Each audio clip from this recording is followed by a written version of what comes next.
Are you required to have LEED certification? It depends on where you're going as a company. LEED, or Leadership in Energy and Environmental Design, is a green building certification program that recognizes best-in-class building strategies and practices across the globe.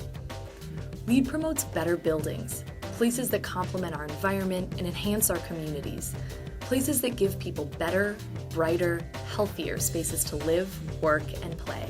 To receive LEED certification, projects pursue credits that earn points. Prerequisites and credits differ for each rating system. Teams choose the rating system that best fits their project. After the team completes the review process, the project is awarded a certification level based on the number of points earned.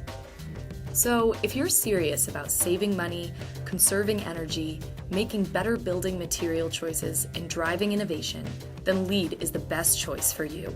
Certain ISO certifications require you to be an efficient building, and they have different indexes you got to follow, and some of them are reducing your energy usage. One of the things is keeping the building at the same temperature, and you can do that by upgrading your HVAC system and really blowing air in from all corners, more ducts, more blowers, but that takes a lot of power. So that's where big ceiling fans can come in, because they can keep the whole room at the same temperature with very little energy usage, because they spin so slow they don't take much electric. By constantly pushing air down, you can get rid of the cold spots on the floor, which make the people more comfortable, and you can save heat loss up at the ceiling during the wintertime because you don't have 120-degree air up against the ceiling.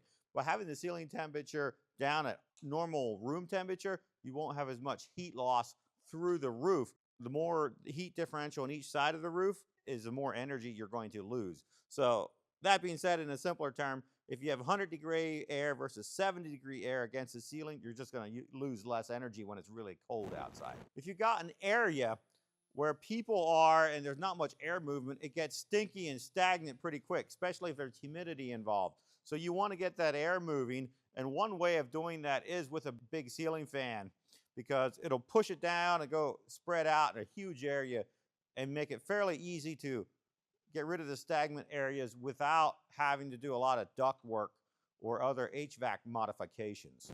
In the wintertime, if you've got like propane hot air heaters where all the hot air just shoots up against the ceiling, you will be able to not run them as much because you'll push the air down and you're not going to have 120 degrees up there. You'll be able to stop at the heater as soon as it averages 60 degrees rather than when it's 60 degrees down at the floor and the top is at 150.